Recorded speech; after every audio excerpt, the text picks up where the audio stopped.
Thank you for that kind introduction. Let me start by introducing myself personally. My name is Kerem Cengiz. I'm the Managing Director of LWK and Partners here in the MENA region. We cover the Gulf region and obviously North Africa and parts of East Africa from our headquarters in Dubai. LWK and Partners are a practice established and headquartered in Hong Kong 35 years ago, and have 12 international offices. And for the MENA region, our headquarters, as I said, are here in Dubai. And we recently opened a second regional office in Riyadh in Saudi Arabia, and we hope to continue expansion in the near future. Today's topic will be focusing around embracing the next generation of retail across Africa and the legacy of the coronavirus upon retail environments. I think it's probably important for me to give a little bit of context to that statement.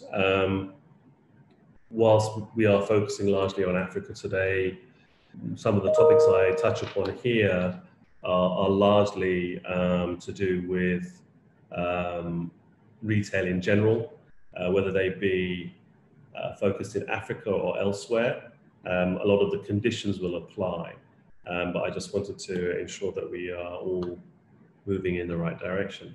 So let me, without further ado, progress on to the presentation.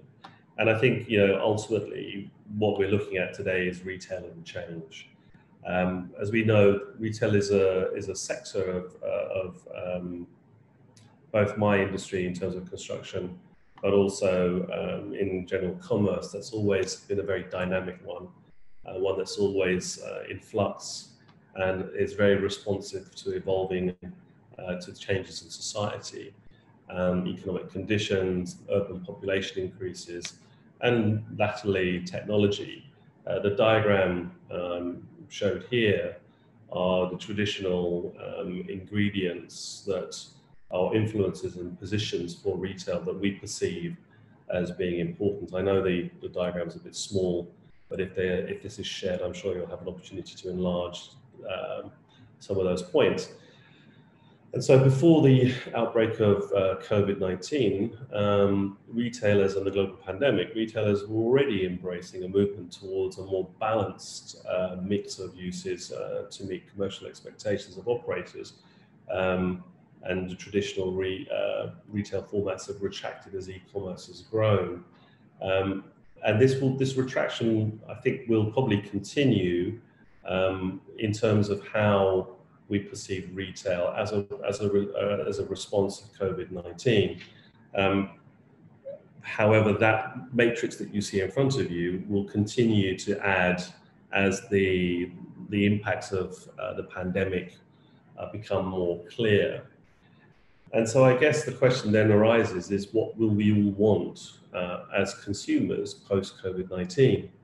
And certainly as a practice who are entrenched in retail, we anticipate a significant difference of expectations around different demographics and also different cultural approaches to the retail environment. Obviously, what we have here in Dubai will be very different from, say, in Cairo, to perhaps in Cape Town or other major cities across Africa, and how retail is perceived and the role that retail environments play in society.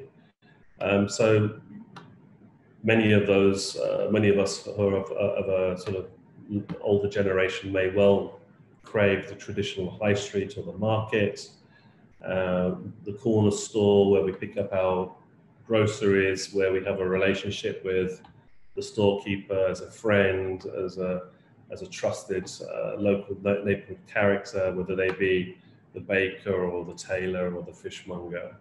While those of us and our children who are much more tech savvy will further embrace and demand more technologically driven experiences. And this is very prevalent across China and parts of Southeast Asia. When I'm back in Hong Kong, I never cease to be amazed by how many people are walking down the street, glued to their phones, and yet there's no major collisions. Obviously, they've identified a new sort of radar, and this is becoming more and more prevalent in terms of how people interact, in terms of how we use our mobile phones very much in the retail environment, and this is very, very obvious in Hong Kong and China.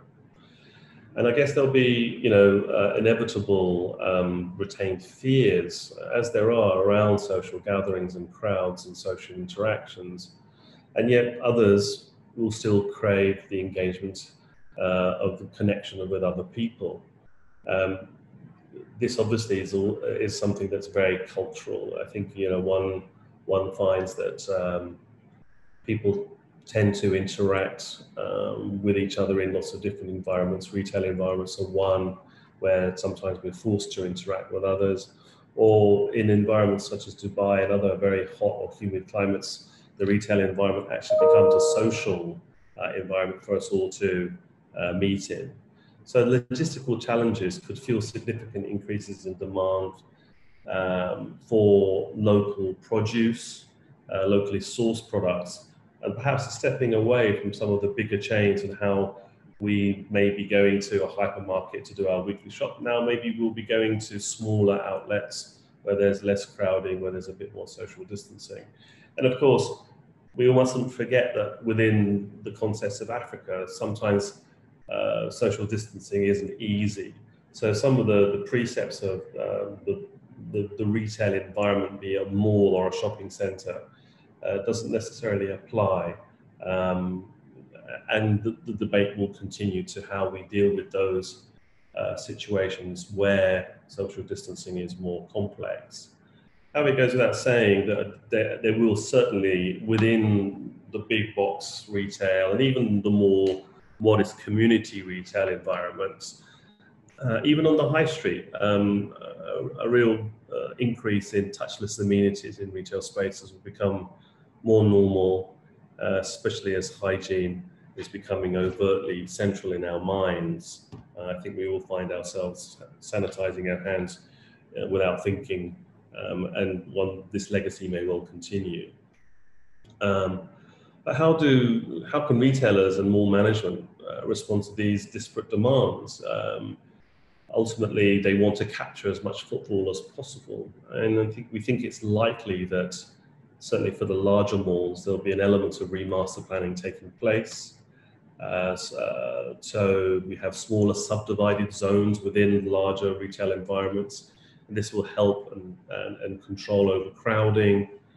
These smaller zones could be adapted more easily to allow for social distancing and queuing to take place, waiting areas for takeaway services, inclusion of central shopping pickup zones.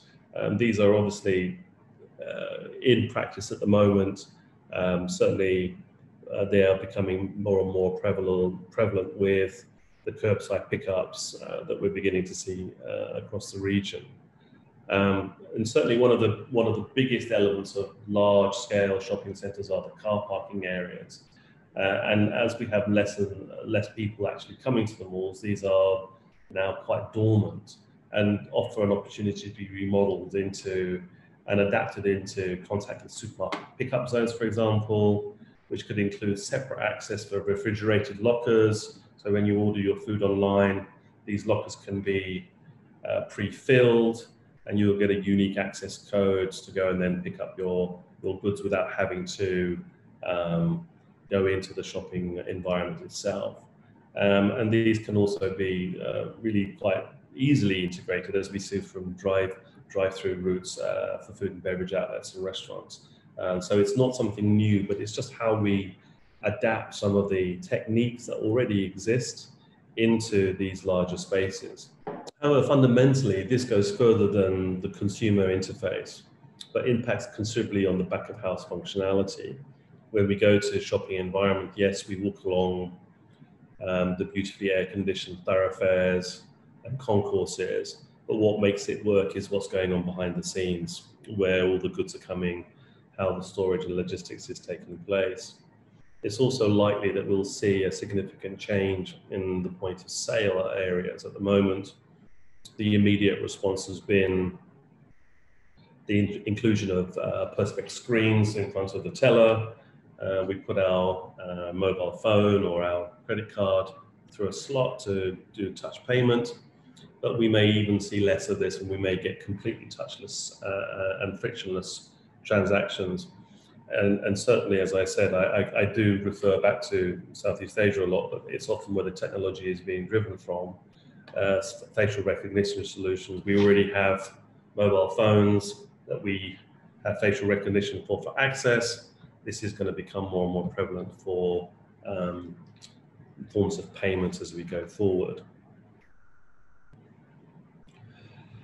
Social distance will also certainly have a deeper impact on the operations of retail malls and environments, not only in terms of the retail logic of how spaces are reconfigured or even designed from scratch in the future, and something that we're looking at in depth at LWK, and how retail and wellness can coincide in an effective way, but also how that impacts on the maximization of visitors, or, the capacity of lifts for universal access.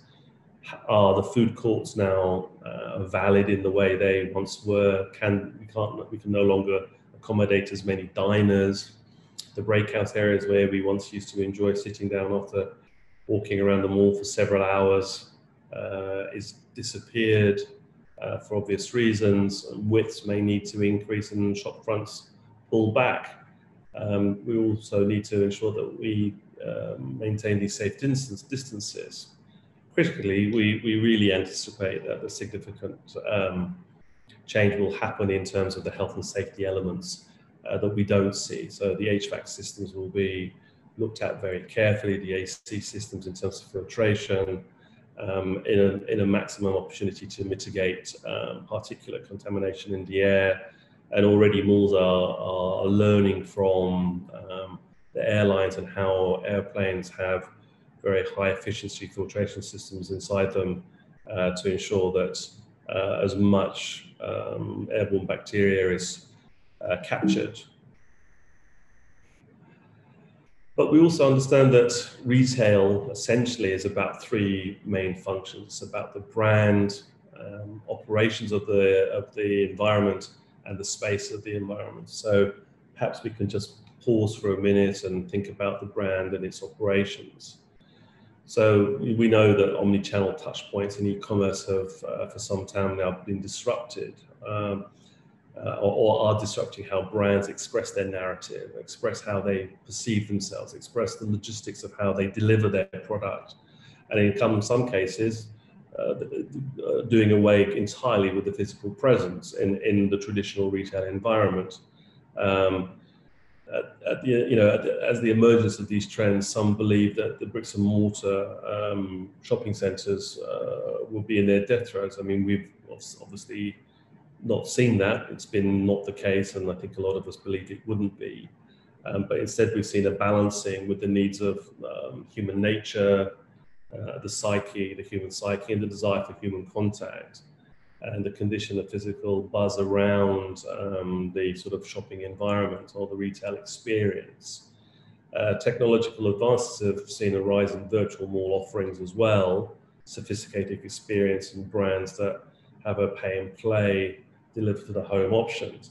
So we're seeing a constant flux and adjustment in how brands and retail operators are working their offer. We recognize that malls and shopping destinations integrate hospitality and entertainment elements such as food courts, restaurants, cinemas, bowling alleys, which become reimagined in the emergence of reimagined. And certainly the F&B offers are also becoming impacted, and we now see certainly a lot of dine-in venues are now becoming much smaller offers, much more compact offers with more limited or more selected menus as they outsource their main kitchens to centralized kitchen offers that really focus on delivery services. And these are fueled by organizations such as Zomato. Here in the Middle East, we have Talabat. Of course, we have Deliveroo. But what's fascinating is that statistics have shown that as a global community, we take out or get deliveries much more as every year passes. And there's been a really very significant spike in the last 3 months. And certainly as revenues have dropped in these retail environments, the F&B providers have had to look at more creative ways of continuing to operate. And the centralized kitchen has offered them an opportunity to actually minimize their own expenditures and costs and become more efficient in their delivery of their food and beverage offer. And we suspect that this will continue to be the case, and the F&B within malls will morph and change quite considerably in the coming months and years ahead.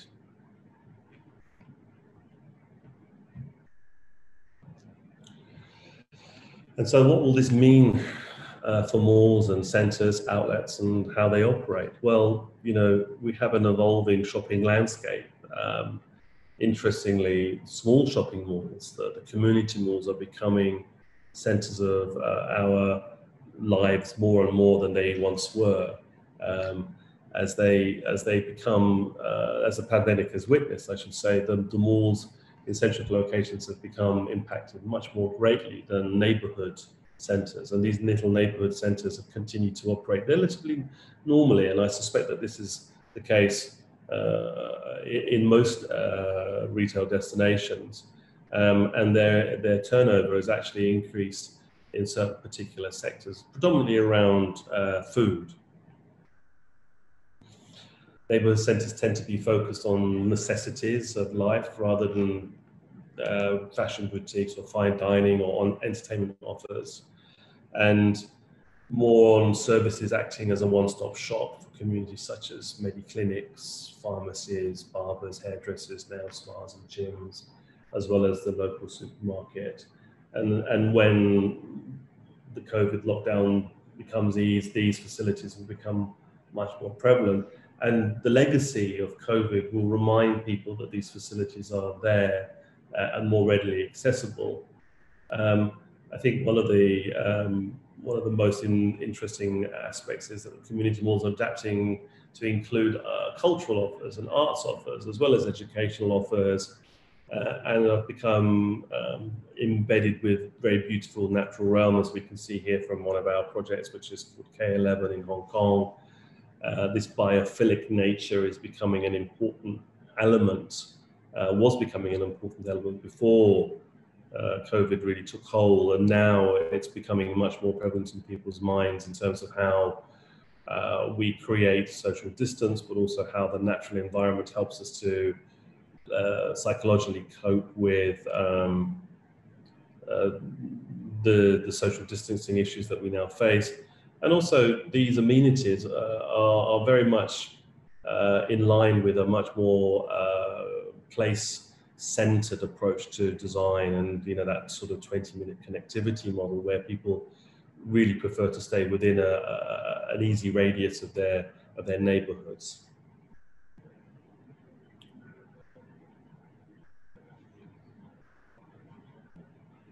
While we're witnessing larger urban centres rapidly reviewing their existing models, with anchor tenants are sadly pulling out or reducing their square meterage. In such cases, what can be done with these big box tenancies? What can be done with all this extra space? Will there be options to adapt and convert these spaces, or will we see big blanks in the concourse?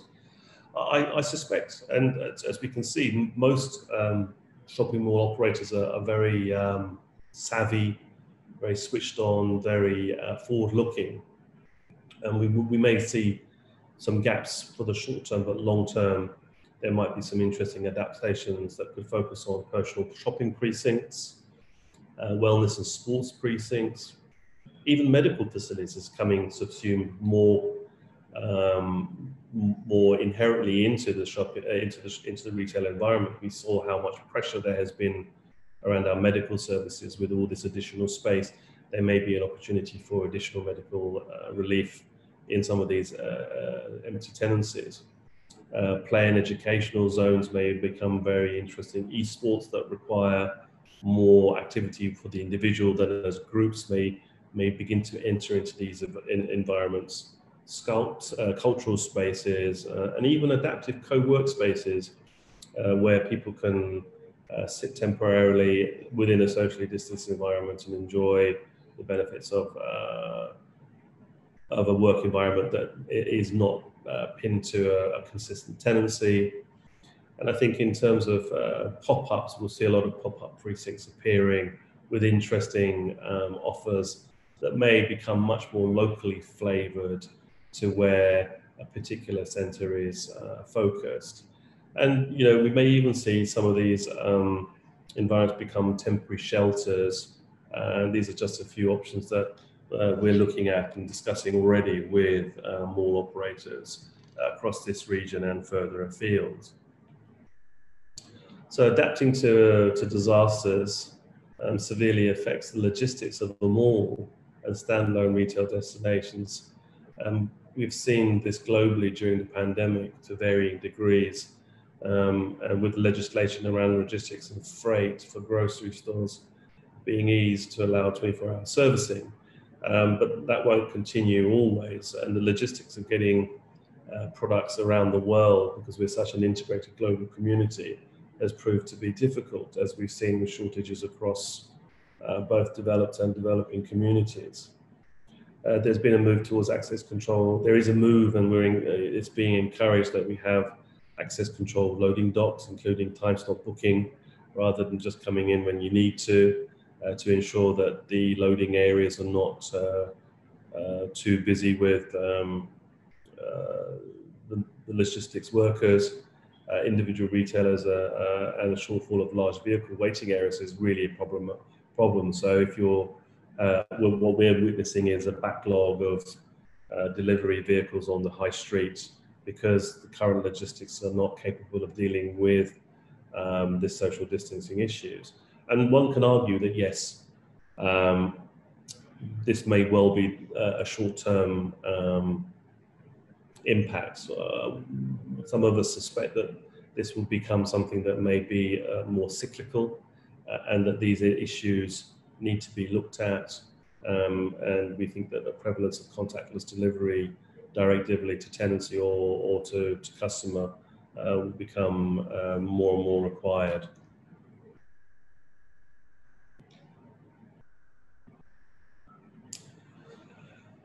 I guess future planning of our build-to-retail environment must take this into account, in either with adaptations to existing malls or centres, or even for new developments. We're working on a number of new developments at the moment across our region, including North Africa, and how we can create retail environments that respond to distance, respond to smaller size tenancies, and yet still create engaging environments where people can feel there is a wellness focus, there is a health and safety focus, and yet there's still an ability to feel part of the surrounding community, and how we can embed these into these communities and locate them in operations in their neighbourhoods. This will have a significant impact on traffic planning. So the impacts of the virus go well beyond just the centres. It also looks at how our broader city environment changes. Traffic planning may change, especially in major cities and urban conurbations, due to density of vehicular use, curbside delivery, and pick-up site locations. These may well have to be taken into consideration by authorities and municipalities. We may now expect to see an acceleration in autonomous vehicles, along with drones landing from to and from malls, which I suspect may still be some way away. Autonomous vehicles are becoming more and more integrated into our environments, and may be a very good solution to contactless delivery, but would need to again be accommodated within the infrastructure network of our cities. Obviously, warehouse, logistics and distribution centres are likely to move to more automated alternatives to help mitigate supply and demand requirements, but also lead to frictionless operations and reduced staff numbers. It's not just about the staff numbers, and we're seeing this sadly across all our industries. It's not just about social distancing, it's also about the financial impact that this pandemic has had. And we've witnessed a large exiting of the population from Dubai, for example, from the services industries. And this diminution is likely to continue, but be balanced out in the long term.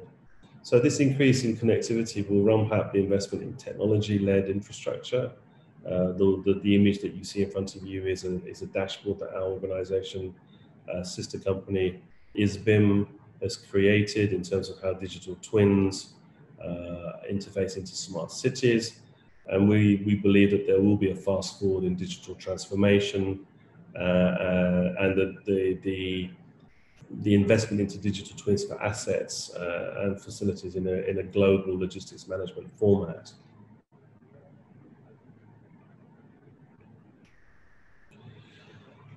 Retail centres and malls are now firmly recognised as essential provision providers during crisis.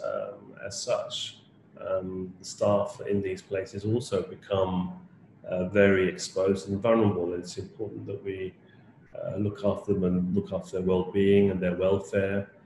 Back-of-house provisions for staff must be improved in these retail environments. Even though we have social distancing criteria given to us, it is hard to police, but we must make sure that we try to keep everybody as safe as possible. Many centres, despite their best endeavours, are still falling short of maintaining social distancing norms, which obviously is really very important in this particular critical time to avoid cyclical spikes.